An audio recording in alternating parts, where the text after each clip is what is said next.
À partir du mois prochain, je parlerai plus de... On va revenir sur les thèmes du royaume. Vous avez commencé des études sur le royaume, donc on va parler du royaume de Dieu. Donc, je vous invite à prendre Colossiens au chapitre 3 et on lira les 4 premiers versets.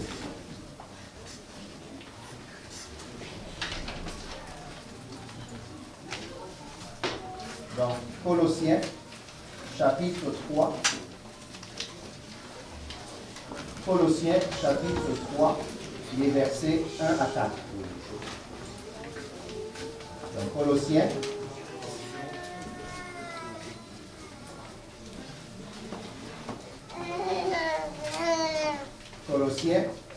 chapitre 3, versets 1 à 4. Donc, je lirai d'une version second 21, si vous permettez. C'est la même qui est affichée. Si donc, vous êtes ressuscités avec Christ, recherchez les choses d'en haut, où Christ est assis à la droite de Dieu. Attachez-vous aux réalités d'en haut et non à celles qui sont sur la terre. En effet, vous avez connu la mort et votre vie est cachée avec Christ en Dieu. Quand Christ, notre vie, apparaîtra, alors vous apparaîtrez aussi avec lui dans la gloire. Seigneur, nous te bénissons ce matin, nous te rendons grâce. Merci pour ta parole. Merci Seigneur pour ce que tu veux faire encore en nous ce matin, à travers ce texte. Dans le nom de Jésus. Amen. Depuis une semaine, je prie, je dis Seigneur, qu'est-ce que je dois, sur quoi je dois parler dimanche, comme ça arrive. J'espère en tout cas. Et j'ai juste le texte en anglais, Set Your Affections on God, qui me vient constamment dans la pensée. Et je vais partager avec vous cela. Pourquoi je veux partager ça avec vous? Parce que c'est quelque chose que moi qui m'a interpellé cette semaine, je commence à dire, ok, ça veut dire quoi? Chercher, attacher, s'attacher aux choses d'en haut. Et cette semaine, au travail, il y a quelques défis. Et quand tu penses à tout ça, évidemment, il y a des pensées qui commencent à bousculer dans la tête. Mais je me fais qu'entendre dans mon esprit, set your affections on things above. Seigneur, qu'est-ce que ça veut dire? Et je me suis rendu compte d'une chose, c'est que beaucoup de nos préoccupations, beaucoup de nos défis sont entrés dans le fait que nous nous accrochons, nous nous attachons aux choses terrestres. Qu'est-ce que ça veut dire? Je ne parle pas d'attacher à des mauvaises choses, mais comment je pense? Comment j'arrive à gérer une situation? Vous savez ce qui s'est passé dans les défis? Ta chair te dit de réagir d'une manière, mais mon esprit me dit non, attache-toi aux choses d'en haut. Ça veut dire quoi? Ça veut dire réagir spirituellement et non pas charnellement. Ça, c'est ce que j'ai vécu ce matin, pas ce matin, cette semaine. Et là, tout à coup, tu te rends compte que là où tu voudrais être fâché, tu te dis non, Dieu ne serait pas fâché dans ces cas-là. Je dois, moi, changer ce qui se passe dans mon être intérieur, dans ma pensée, parce que la pensée est le défi premier que chacun de nous avons à gérer. Avant que la bouche ne parle, la pensée a déjà couru plusieurs kilomètres. Et le fait que je prononce une parole ou que je pose un acte, ça a d'abord pris sa racine dans ma pensée. C'est d'abord un défi intérieur et je dois apprendre à gérer ces choses intérieures comme Dieu veut que je gère ces choses intérieures. Et c'est pour ça que je veux parler de ça dans un contexte de croissance, de grandir. Amen. Je vais recommencer au verset 1. Je vais le relire encore une fois. Donc, Colossiens chapitre 3, 1 à 4. Si donc vous êtes avec Christ, ressuscité avec Christ, excusez-moi, recherchez les choses d'en haut, où Christ est assis à la droite de Dieu. Marchez, attachez-vous, aux réalités d'en haut et non à celles qui sont sur la terre. En effet, vous avez connu la mort et votre vie est cachée avec Christ en Dieu. Quand Christ, notre vie, apparaîtra, alors vous apparaîtrez aussi avec lui dans la gloire. Quelle promesse, le verset 4. Mais commençons à une base. On a parlé de grandir, on a parlé de croissance, on a parlé de l'homme intérieur et la parole, n'est-ce pas? Mais ce matin, je vais prendre la croissance sous un angle qui est d'abord le point de départ. Toute course a un point de départ. C'est vrai? Tu as un point de départ et tu as un point d'arrivée. La question est, Dieu travaille un peu bizarrement ou de manière illogique pour nous les hommes.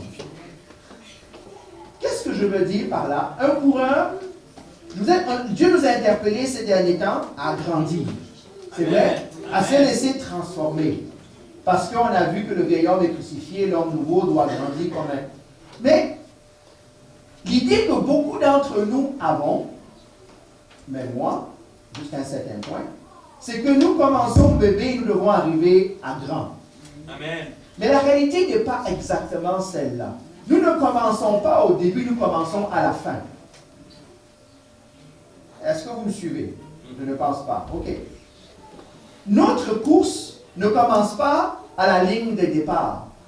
Notre course commence déjà à la ligne d'arrivée.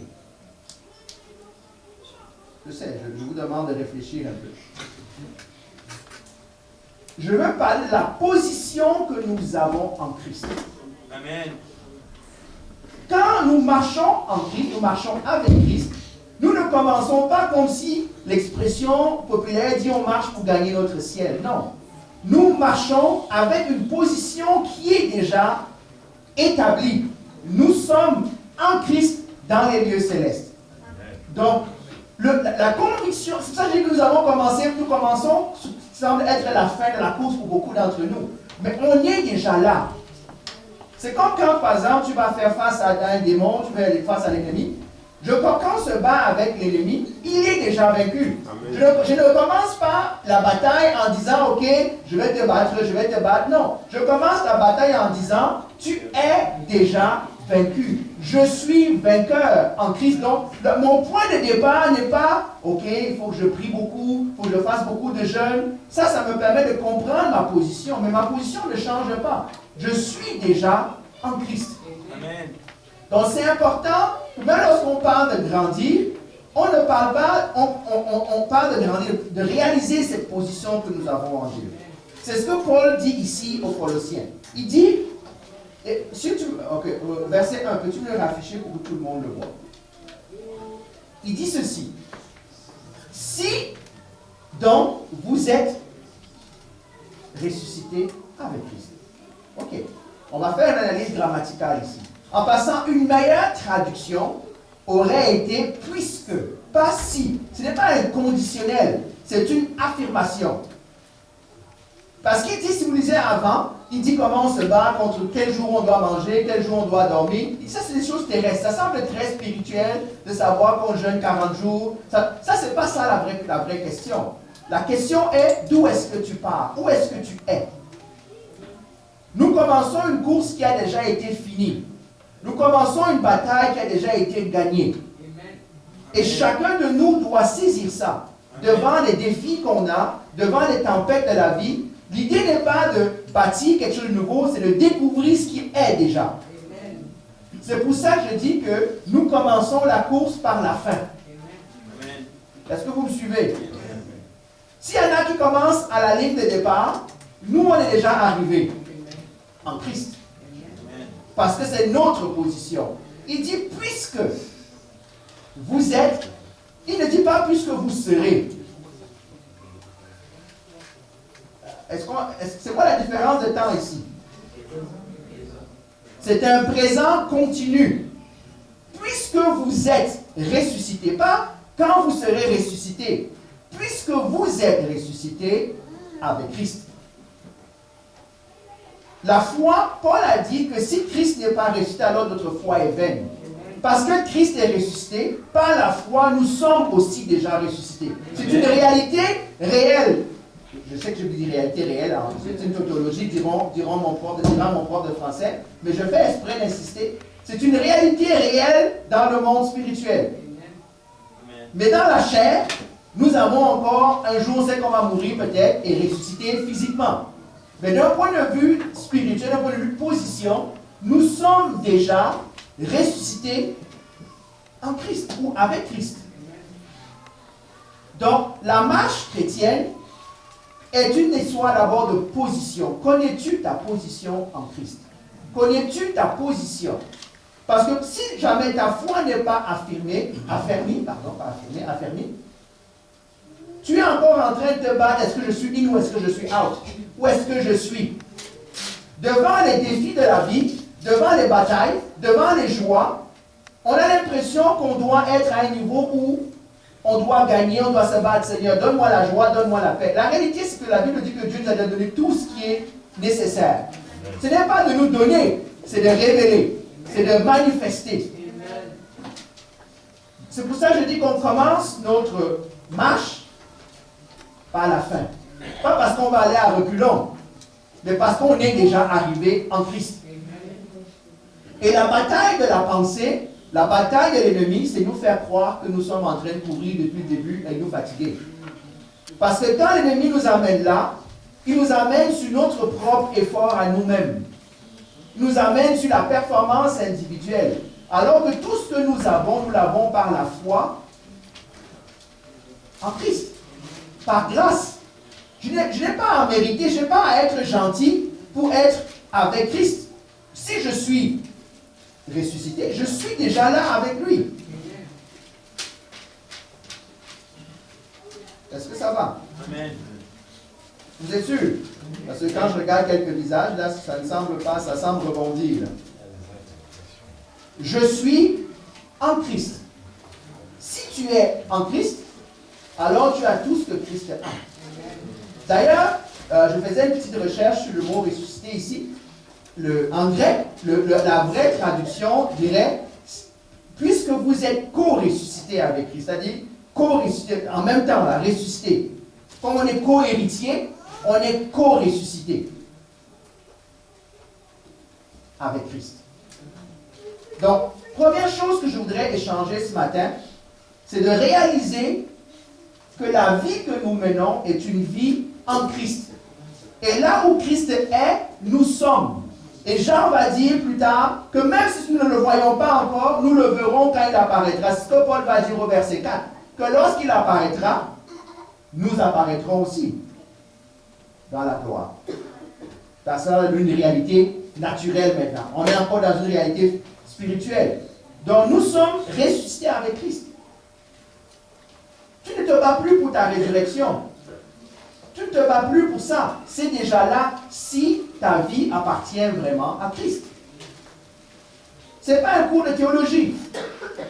Tu peux avoir toute la Bible dans la tête, mais si tu n'es pas avec Christ, tu n'es pas ressuscité avec lui. Ce n'est pas une question d'intelligence. Ce n'est pas une question de position sociale. C'est une question, où est-ce que tu es? Où est-ce que je suis? Parce que si je suis en Christ, ben je suis déjà en Christ. Je n'ai pas à être encore ailleurs. Et le défi, je vous le dis, le défi de notre marche, c'est ceci, c'est de vivre ici-bas les réalités spirituelles, les réalités célestes. On n'a pas dit, en passant, on ne dit pas de fuir le monde. Hein? On dit de vivre, on en a parlé, où on a deux royaumes, on vit dans deux dimensions. Hein, ceux qui aiment les trucs flyés, on vit dans la dimension spirituelle du royaume de Dieu et la dimension naturelle, parce que nous sommes encore entre les deux. Mais nous sommes déjà spirituellement. D'ailleurs, Éphésiens va dire ceci, Éphésiens 2, nous sommes assis en Christ dans les lieux célestes. Imaginez, la position assise, c'est une position de quoi? D'assurance, de confort, d'autorité, de règne. Vous aimez tous ces gros mots, le règne et tout, c'est pas grave. De repos, de vainqueur. Ouais, vous aimez tous ces adjectifs-là. Mais le problème que nous avons, c'est que nous disons ça, mais nous ne le croyons pas ou nous ne le vivons pas. Parce que chaque fois qu'il y a une petite tempête ou une grosse tempête dans notre vie, on shake, on bouge, comme si nous étions encore dans une dimension naturelle et spirituelle, et naturelle, charnelle, mondaine, qui fait qu'on a à être ébranlé. Alors que je peux vous dire que la tempête peut souffler où Christ est assis. Je ne pense même pas qu'un cheveu bouge. Manière de parler, d'accord? Donc, nous devons commencer à réaliser que la vie chrétienne est une question de position. Et tout ce que l'ennemi veut faire, c'est te mettre hors position, c'est me mettre hors position. Et si je commence à vivre une vie de péché, ben je commence à ouvrir et je commence à sortir de ma position. Mais si je vis dans cette réalité-là, que je suis en Christ, moi je vous pose une question et je vous dis des choses qui aident. Il y a des choses que nous pouvons faire ou dire ou penser. Posez-vous la question. Je vais faire une image qui est très enfantine, mais excusez. Si nous sommes en Christ, il faut que ce qu'on fasse passe au travers de lui pour arriver en nous. Tu es d'accord? Si nous sommes en lui. En ça veut dire quoi? Dedans, à l'intérieur. Donc, si je m'en vais pécher, il faut que le péché passe au travers de Christ pour entrer en moi. Ce qui ne devrait pas être possible. Donc, pour que je commence à pécher, il faut que je sorte de Christ. Amen. Ok? Donc, des fois, quand nous faisons des choses, posons-nous la question avant que ça aille trop loin. Est-ce que ce que je suis en train de faire, dire ou penser, est vraiment en train de passer en Christ pour arriver en moi? Ou bien il faut vraiment que j'aille dans la porte de derrière, j'ouvre la fenêtre en disant, ok, viens par ici derrière parce que Christ ne contrôle pas ce côté-là. Est-ce que ça résonne ce que je suis en train d'essayer de vous dire? Ça veut dire que si je sais que je suis en Christ, dans une position assise, il y a des choses que je ne devrais pas faire. Je ne devrais pas être agité parce que je suis dans cette position en Christ. Ce matin, moi c'est une des choses que je veux dire avant que j'arrive à attacher. Parce que si jamais vous ne réalisez pas, nous ne réalisons pas, je ne réalise pas que nous sommes en Christ, assis, et verset 3 va dire tout à l'heure, caché en Christ. Caché, ça veut dire quoi? Au verset 3, ça veut dire que quand il dit votre vie est cachée avec Christ en Dieu, ça veut dire que notre vie est stable, elle est sécurisée, elle est protégée. Je n'ai pas à m'inquiéter parce que je suis avec Christ en Dieu. Je n'ai pas à paniquer, même si ma chair panique. Et c'est là où maintenant la bataille va se passer où? Aux confins, à la jonction entre notre chair et notre esprit qui est notre âme. Les pensées vont commencer à... C'est vrai ça? Nous avons comme un petit hamster, ou même 2 ou 3 ou 4, qui sont prêts à démarrer au moindre claquement de doigts. Et hier, on était à la réunion des hommes, je pense que c'est Constant qui disait, on doit apprendre à manifester le caractère de Christ dans toute situation. C'est vrai? Que même si ma chair est en train de me dire « run », mon esprit doit me dire « non, stay ». Parce que tu es assis, mon frère. On ne court pas bien étant assis. Je dois faire face. Et c'est là où maintenant, toute la bataille, moi je vous dis, là, la bataille, c'est entre nos 2 oreilles. La bataille n'est pas où vous pensez. Hein. La bataille est ce qui se passe entre nos 2 oreilles. Et tant que nous ne sommes pas capables de réaliser cela, le malin est malin. C'est pour ça qu'on l'appelle malin. Malin, ça veut dire quoi? Rusé, sournois, cunning, mesquin, vicieux. Pensez à tous les mots escrocs, tout ce que vous voulez pour être capable d'arriver à son but. Il est tout ça et même pire. Et donc, son travail, c'est de faire quoi? De nous mettre hors position. S'il n'est pas capable de nous mettre hors position physiquement, il va nous mettre hors position dans notre tête.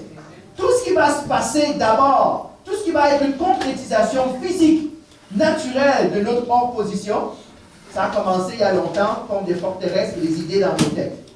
Je ne suis pas bon, Dieu ne m'aime pas, ah voilà, ah c'est juste ceci, ah c'est... En passant, je ne parle pas seulement de mauvais, je parle même de bonnes choses que Dieu ne veut pas qu'on fasse à un moment donné. Garder en position ou hors position. Excusez-moi, c'est pour ça que Paul dit ici, puisque quoi?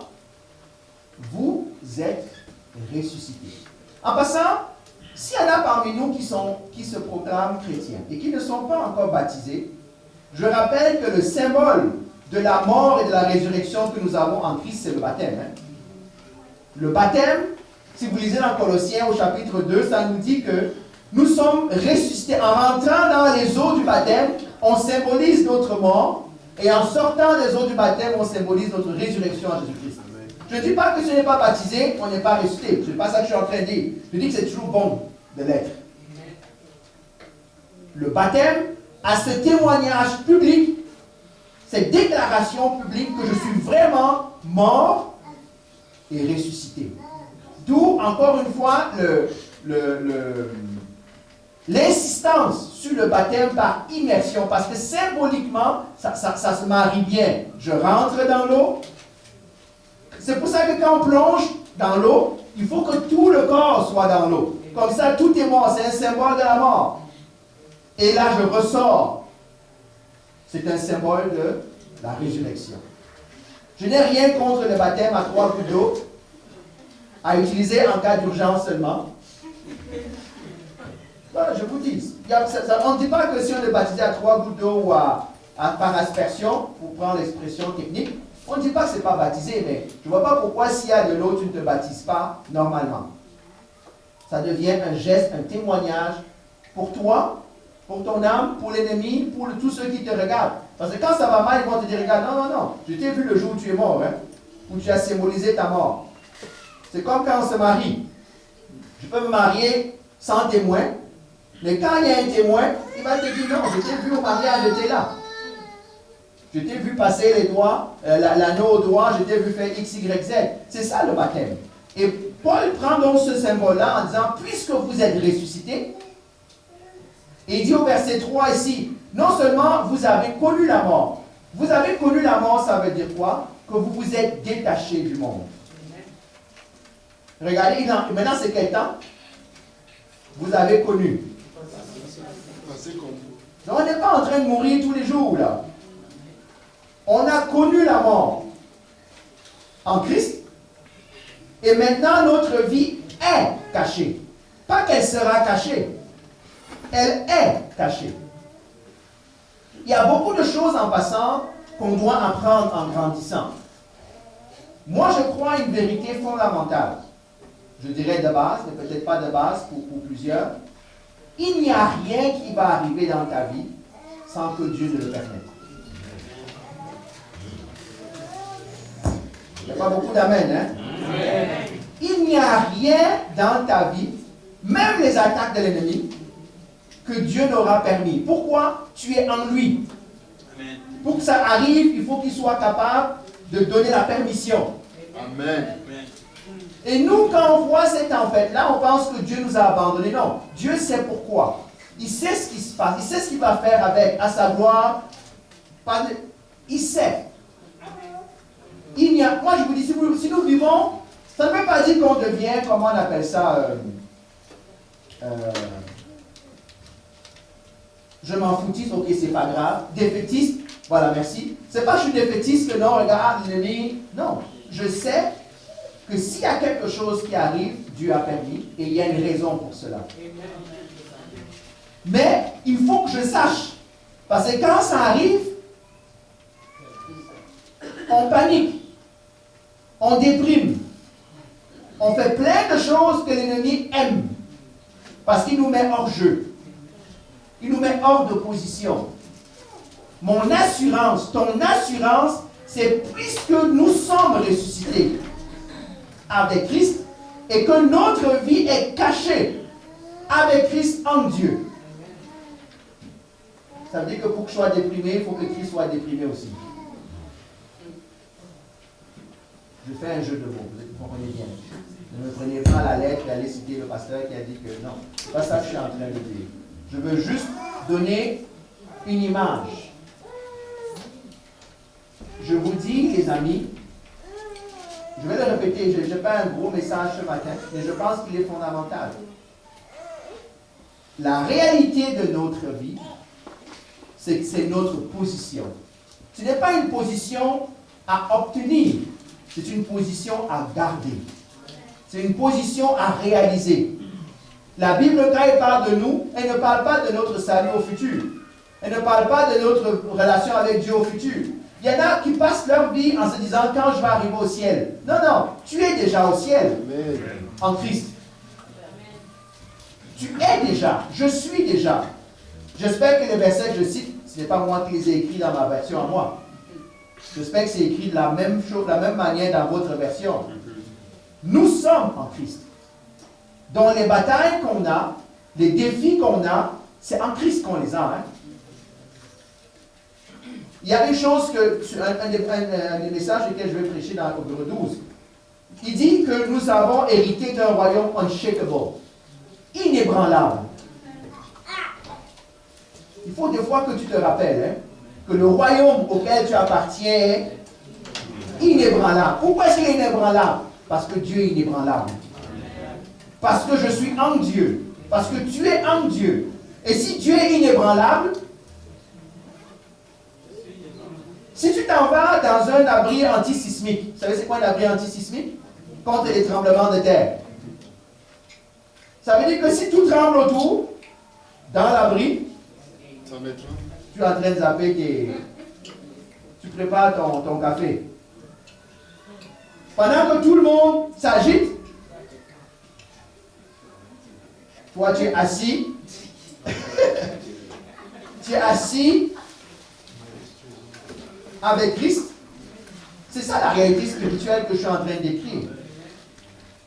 Est-ce que vous me suivez? On doit. Maintenant, comment s'assurer de cela? C'est là maintenant la deuxième chose. Donc j'ai dit la première chose c'est quoi? Notre position.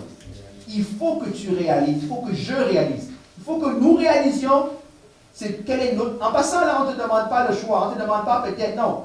La bataille que tu as, c'est de recevoir la position que Dieu te donne et de dire que je le suis. Si tu crois à la parole de Dieu, mais tu ne peux pas ne pas croire à ce que je suis en train de dire.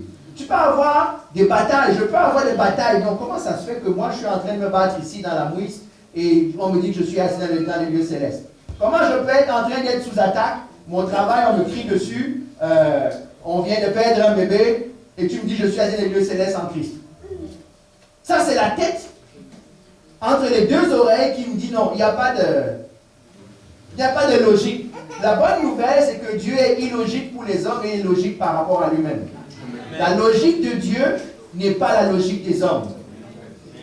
La Bible dit que la sagesse de Dieu est folie des hommes. La Bible dit que mes voies sont au-dessus de tes voies. Insondable. De la même manière, en passant, qui croit qu'il est sauvé ici? Amen. Ok. Pourquoi vous croyez ça? Parce que la vie fait... Je vous pose la question. J'ai peur de la réponse de certains, mais je vous pose quand même la question. Pourquoi est-ce que tu crois que tu es sauvé? Et pourquoi tu affirmes que tu es sauvé? Tu vis toujours au même point de rue, non? Tu es sauvé de quoi alors?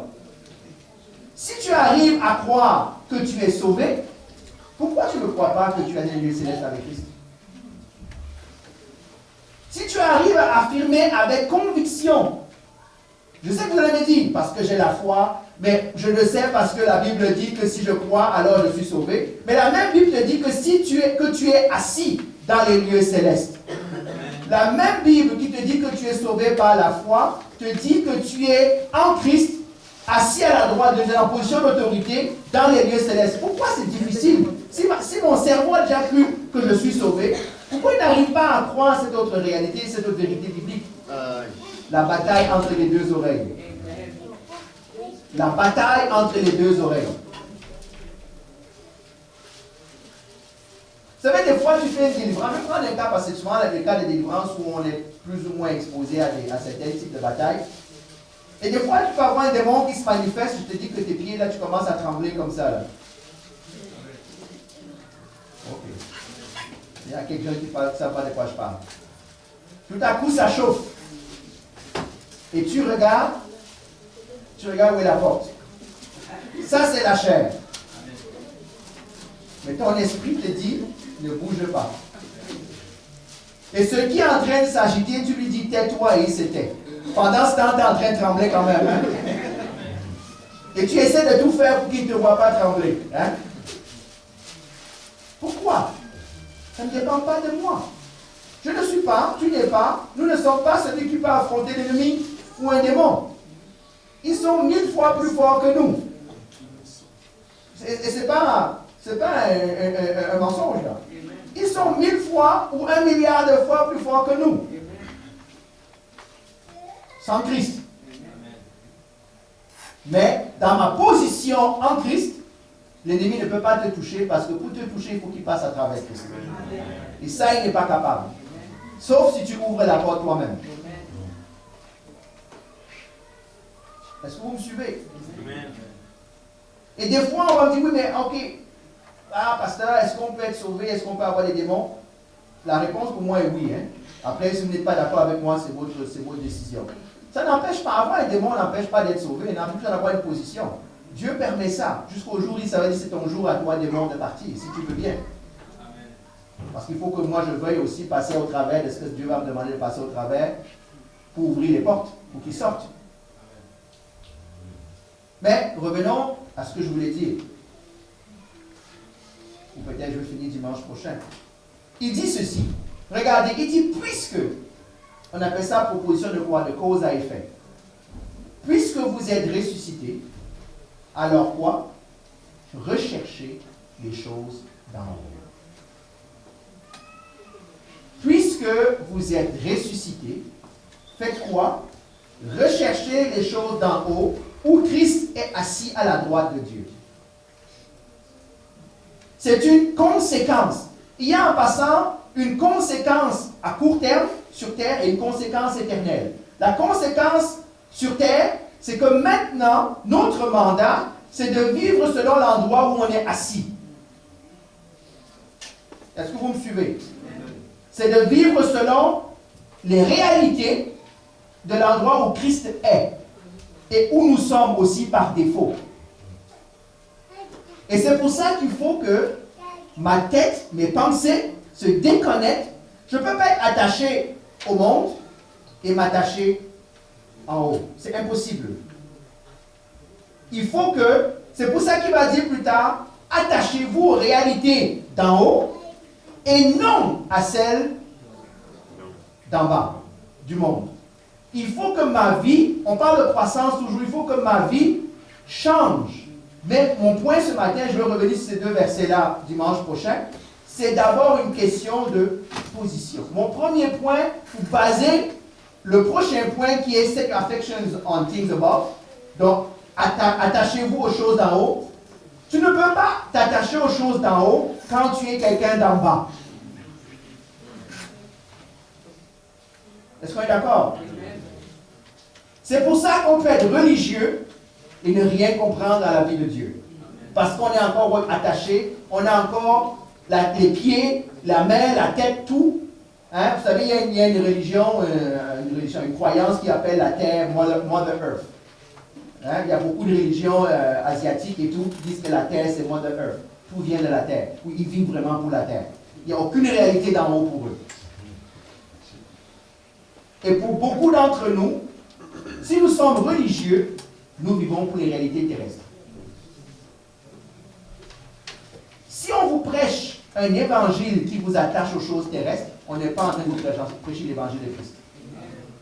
Si on vous prêche un évangile pour tout ce que le monde a à offrir, le monde n'a rien à offrir. Laissez-moi vous dire une chose, et je vais conclure ici parce que je n'ai pas envie de commencer et déborder de trop longtemps. Dites-moi, qu'est-ce que le monde a offert? Est-ce que vous savez que Satan a offert le monde à Jésus? Vous savez ça? Qu'est-ce qu'il a dit à Jésus? Adore-moi, et quoi? Je te donnerai toute la gloire et toutes les richesses de ce monde. Heureusement que Jésus a dit oui. Ah oui, il a dit non. Alors comment ça se fait que si nous sommes chrétiens, avec Christ comme maître et comme roi, comment pouvons-nous aller après des choses que lui-même, notre roi, a rejetées? Et malheureusement, dans beaucoup de mouvements chrétiens, on habille ça comme appeler ça un christianisme, je ne sais pas quoi. Ce n'est pas le christianisme. Amen. Amen. Ce n'est même pas, c'est une hérésie complète. Laissez-moi vous dire que Satan bénit aussi. Hein.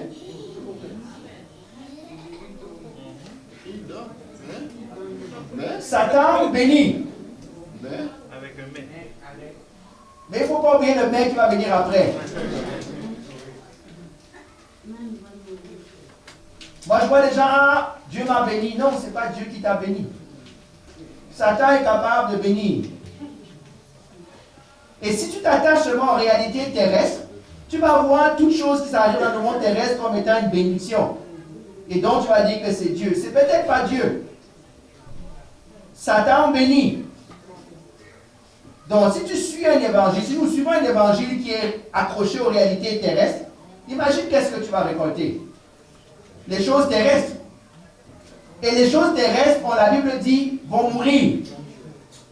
Vanité, tout n'est que vanité. Donc mon point ce matin, avant d'aller dans mon prochain point, dimanche prochain, c'est celui-ci. Toute marche avec Dieu commence par comprendre quelle est ma position. Si vous voulez grandir, vous devez comprendre votre position. Si tu ne comprends pas ta position, struggle. Comprenez struggle? La lutte. Non, ce n'est pas trouble, c'est les luttes. Struggle, c'est une lutte. Tu es tout le temps en train de lutter où est-ce que je suis par rapport à Dieu.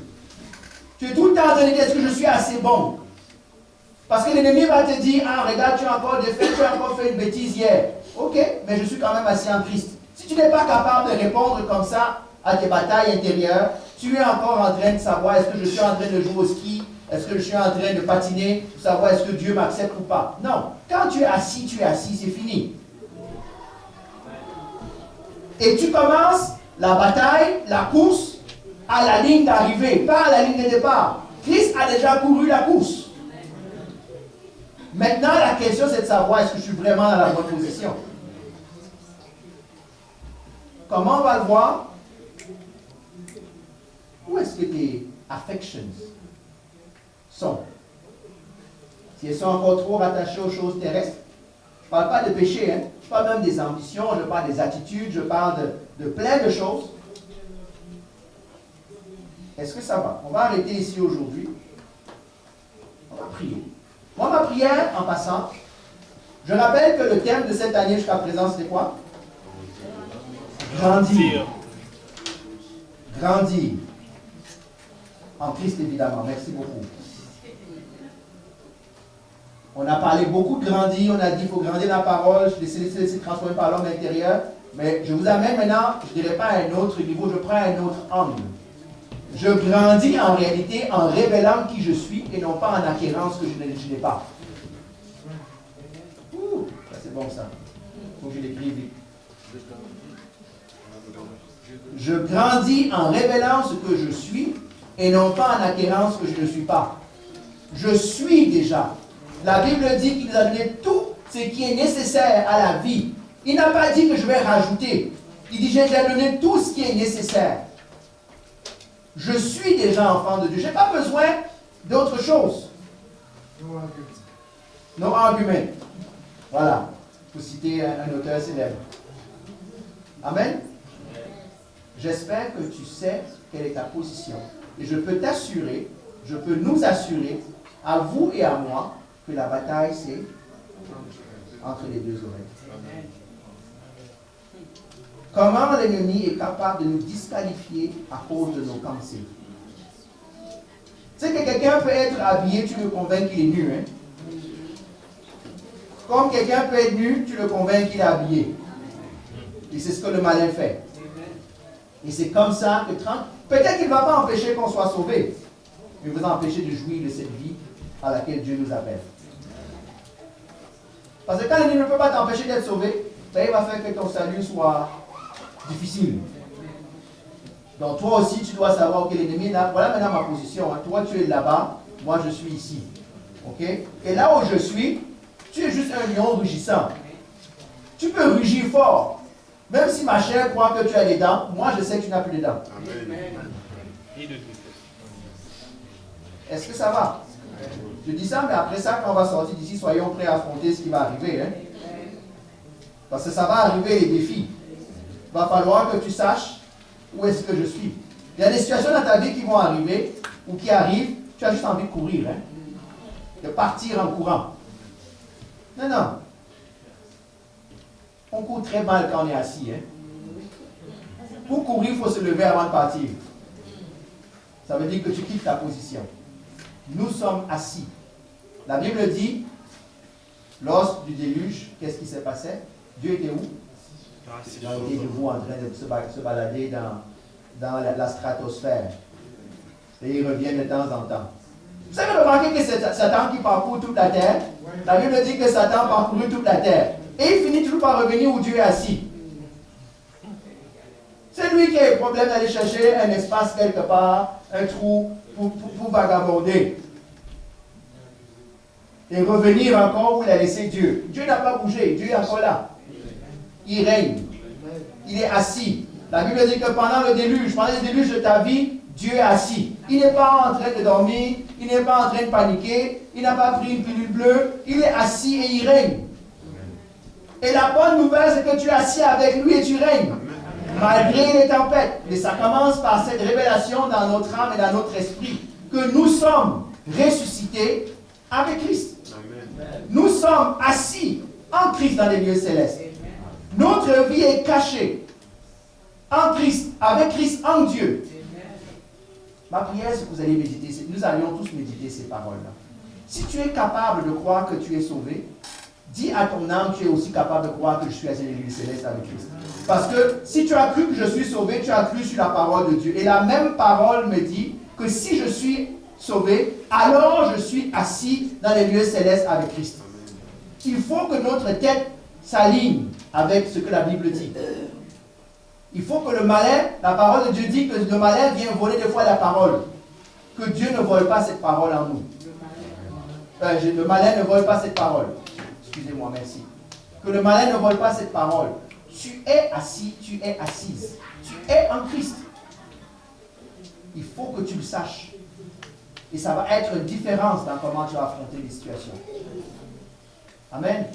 On va prier. Seigneur, nous te bénissons, nous te rendons grâce, nous t'exaltons. Nous remettons, Seigneur, toutes choses entre tes mains. Seigneur, merci parce que ce matin, tu nous rappelles. Ce n'est pas une information nouvelle, ce n'est pas une révélation nouvelle. Tu nous rappelles quelle est notre position réelle. Père, je veux te demander pardon pour moi, pour mes frères et sœurs, pour tes enfants, qui des fois vivons comme si nous n'étions pas en toi. Nous vivons des fois avec les turbulences et les émotions de ce monde, paniquant à tout vent de nouvelles et de disputes et de ceci.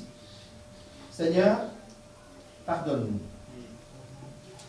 Pardonne aussi parce que des fois, par nos vies rebelles, par nos vies de péché, nous amenons des choses en toi que nous ne devrions pas, Seigneur. Aide-nous à nous détacher de ces choses-là. Aide-nous à réaliser quelle est notre position. Et à cause de notre position, alors nous devons agir d'une certaine manière. Nous devons diriger nos pensées, diriger nos actes, nos paroles d'une autre manière, Seigneur. Parce que nous sommes en toi, Seigneur. Père, je te bénis. Parce que tu nous fais commencer cette course par la fin.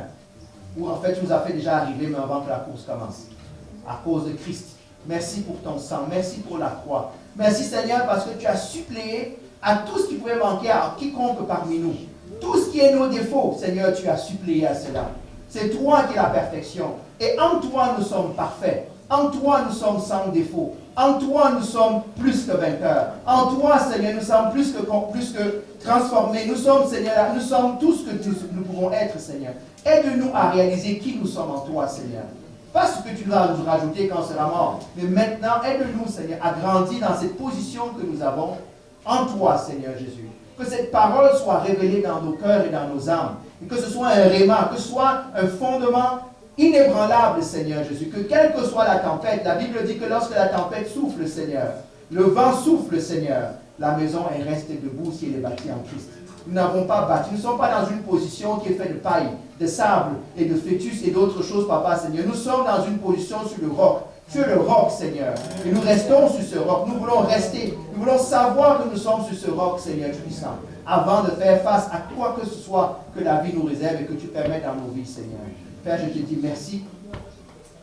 Merci, Seigneur. Parce que tu es notre ancre, tu es notre assurance, tu es notre espérance, tu es notre victoire, Seigneur. Sois béni, mon Dieu, et sois glorifié. Dans le nom de Jésus, Amen. Soyons bénis.